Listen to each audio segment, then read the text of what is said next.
Hi friends, आज के spoken क्लासेर 34th 34तम class 34तम spoken क्लासे आमी एमन किछु सेंटेंस के निये आज के तोमादेर साथे कथा बोलबो, आलोचना करब। कि देखो आमरा प्राय कथा प्रसंगे बोले थाकी जे एतक्षणे ट्रेनटा हावड़ा पौঁছে गेছে। বলি এতক্ষণে বাবা হয়তো বাড়ি চলে এসেছে, এতক্ষণে মায়ের হয়তো রান্নাটা হয়ে গেছে, এতক্ষণে পরীক্ষাটা শেষ হয়ে গেছে।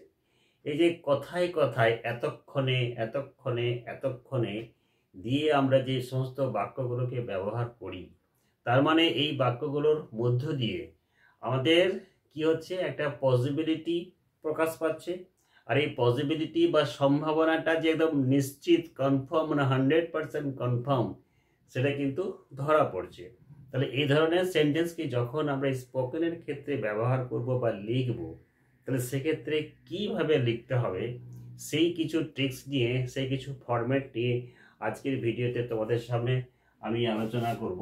এই ক্ষেত্রে কী হবে দেখো, আমাদের কিন্তু এই যে এতক্ষণে এই কথাটার জন্য লাগাতে হবে by this time, by this time। আর এর বাকি ফর্মুলাটা কি হবে, এখানে কিন্তু ফর্মুলাতে আমি যখন দেখছি যে এটা একদম কনফার্ম হয়ে যাচ্ছে, আমার যে ডাউটটা সেটা কিন্তু কনফার্ম আর নিশ্চিত হচ্ছে। আমরা যখন ইম্পারেটিভ সেন্টেন্স নিয়ে ক্লাস করিয়েছিলাম তখন বলেছিলাম যে যখন অবশ্যই কোনো কিছু হয়ে যাবে বা হয়ে গেছে বোঝায়, সেক্ষেত্রে আমরা মাস্ট ইউজ করি। তাহলে এক্ষেত্রেও ঠিক তাই, আমাদেরকে কি লাগাতে হবে, ফর্মুলাতে অবশ্যই মাস্ট ইউজ করতে হবে। এবং মাস্টের পরে এই মাস্টের পাস্ট টেন্স হ্যাভ, এই মাস্ট হ্যাভের পরেই কিন্তু ইউজ করতে হবে ভার্ব 3। এই ফর্মুলাটাকে যদি ফলো করো তাহলে কিন্তু সমস্ত সেন্টেন্সের ইংলিশ থেকে বাংলায় বা বাংলা থেকে ইংলিশে ট্রান্সলেশন করতে বা স্পোকেনের ক্ষেত্রে সলিউশন করতে তোমাদেরকে কোনো প্রবলেম হবে না। দেখো আমি প্রথমে লিখে রেখেছি এতক্ষণে ট্রেনটা শিয়ালদা পৌঁছে যাবে, এতক্ষণে ট্রেনটা শিয়ালদা পৌঁছে যাবে। তাহলে পৌঁছে যাবে এটা কোন টেন্স, এটা হচ্ছে ফিউচার টেন্স। ফিউচারের কোন টেন্স, পারফেক্ট টেন্স। মানে ট্রেনটা যে পৌঁছে যাবে আমি একদম নিশ্চিত কনফার্ম, মানে আমার পসিবিলিটিটা 100% কনফার্ম হয়ে গেছে। তাহলে কি লিখবে, তাহলে ট্রেনটা সাবজেক্ট, তাহলে লেখো the train, TRAIN, train subject. এরপরেই must have, MUST, must, HAVE, have. Must have এর পরে কি বসাবে, V3। তাহলে এর মধ্যে ভার্ব কোনটা, পৌঁছে যাওয়া। পৌঁছানো ইংরেজি কি, রিচ, REACH, বা আমি বলতে পারি অ্যারাইভড। যেহেতু থার্ড ফর্ম লিখতে হবে, অ্যারাইভ করো,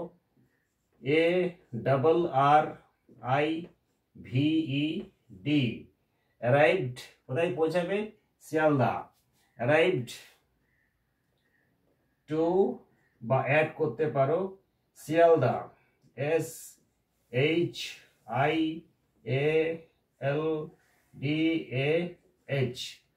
শিয়ালদা, SHIALDAH। এটা নেমিং ওয়ার্ড, তোমাদের হয়তো অন্যভাবে লেখার এটা প্রবণতা থাকতে পারে, লিখতেও পারো। যে এতক্ষণে, এতক্ষণে কথাটা থাকার জন্য কি লিখবো, বাই দিস টাইম। তো লেখো বাই, THIS, দিস, আর TIME, টাইম। তাহলে পুরো সেন্টেন্সটা একবার রিপিট করে দিই। কি হলো, the train have must, the train must, the train must have arrived to Sealdah. বা অ্যারাইভড এর পরে তোমরা অ্যাটও লাগাতে পারো। হ্যাঁ ঠিক আছে, অ্যারাইভড অ্যাট, যেহেতু পৌঁছানোর কথা বলা হচ্ছে একটা নির্দিষ্ট জায়গাতে, তাহলে অ্যাট লাগানো যেতেই পারে। আশা করি বুঝতে পেরেছো। নাম্বার 2 দেখো লেখা আছে এতক্ষণে পরীক্ষা শেষ হয়ে গেছে, এতক্ষণে পরীক্ষা শেষ হয়ে গেছে। তাহলে বা পরীক্ষাটা শেষ হয়ে যাবে, ঠিক একই রকম সাবজেক্ট কোনটা, পরীক্ষা। তাহলে লিখবো the exam, EXAM, the exam. তারপরে কি হবে, মাস্ট হ্যাভ, লেখো MUST, must, HAVE, have. Must হ্যাভের পরে কি হবে, শেষ হয়ে যাওয়া। তাহলে পরীক্ষা শেষ হয়ে যাওয়া, শেষ হয়ে যাওয়া মানে ওভার, ওভারটা তো ভার্ব নয়, তাহলে একটা ভার্ব লাগাতে হবে। মাস্ট হ্যাভ বিন করে দাও, BEEN, বিন, फिर OVER, by this time, by this time, TIME। তাহলে বুঝতে পেরেছো এই যে বিনটা কোথায় পেলাম, বিনটা হচ্ছে যেহেতু বি ভার্বের 3 নম্বর, অর্থাৎ বি এর হচ্ছে গা বিন, বি ওয়াজ বিন। চলে এসো নাম্বার 3-এ, এতক্ষণে মা রান্না করে দিয়েছে। অর্থাৎ মা যে রান্না করে দিয়েছে আমি কিন্তু নিশ্চিত, কনফার্ম, আমার যে পসিবিলিটি বা সম্ভাবনা এটা কিন্তু 100% শিওর। হ্যাঁ, তাহলে দেখো কি লিখবে, মা, তাহলে দেখো মাদার, MOTHER, মাদারের পরে নিশ্চয়ই কি বসবে, ফর্মুলা অনুযায়ী must have, MUST, must, HAVE, have. Mother must have, তারপরে রান্না করা ইংরেজি হচ্ছে কুক, COOK, তার থার্ড ফর্ম লাগাও কুকড, COOKED। এতক্ষণে by this time, by this TIME, time. তাহলে mother must have cooked, mother must have cooked by this time.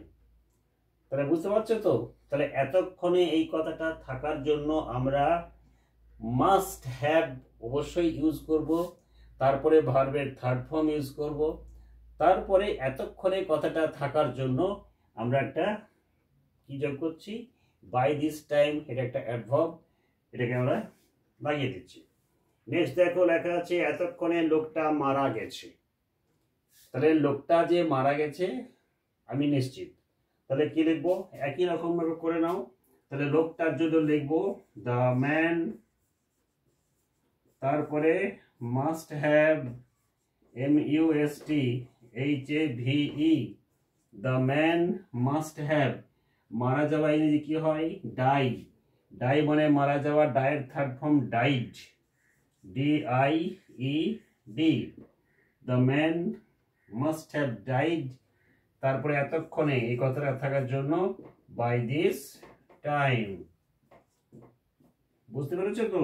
এরপরে 5 নম্বরে চলে এসো, লেখা আছে এতক্ষণে বাবা বাড়ি এসে গেছে। অর্থাৎ তুমি বাইরে ছিলে, ঘড়ি দেখছো যে অনেক লেট হয়ে গেছে, তাহলে তখন তুমি ভাবছো যে বাবা এতক্ষণে বাড়ি পৌঁছে যাবে রে, আমাকে দেখে না বকুনি দেবে। তাহলে যখন এ ধরনের করে এক্সপেকটেশনকে তুমি কনফার্ম ভেবে দেখছো, তখনই আমরা সাধারণত এ ধরনের সেন্টেন্সে এরকম একটা ফর্মুলাকে ইউজ করতে পারি। তো লেখো বাবা, ফাদার, তারপরে মাস্ট হ্যাভ, এরপরে এসে যাওয়া মানে বাড়ি পৌঁছে যাওয়া, আমি লিখতে পারি reach, reached, reached, REACHED, reached home. এতক্ষণে by this time, by this TIME। তাহলে এ হচ্ছে স্পোকেন ক্লাসে আজকের ভিডিওর মধ্যে এতক্ষণে এই কথাটা, এতক্ষণে এই শব্দটাকে যদি আমরা সেন্টেন্সের মধ্যে দেখি, সেটা কিভাবে আমরা ট্রান্সলেশনে অর্থাৎ স্পোকেনের ক্ষেত্রে ব্যবহার করতে পারি বা পারবো, তার কিছু ফর্মুলা, তার কিছু মানে রুলস এই ভিডিওর মধ্য দিয়ে তোমাদেরকে আমি দেওয়ার চেষ্টা করলাম। যদি তোমাদের ভিডিওটা ভালো লাগে অবশ্যই শেয়ার করবে, চ্যানেলে নতুন হলে অবশ্যই সাবস্ক্রাইব করে বেল আইকনটা টিপে দেবে। তো চলো আজকের ক্লাস এখানেই শেষ করছি।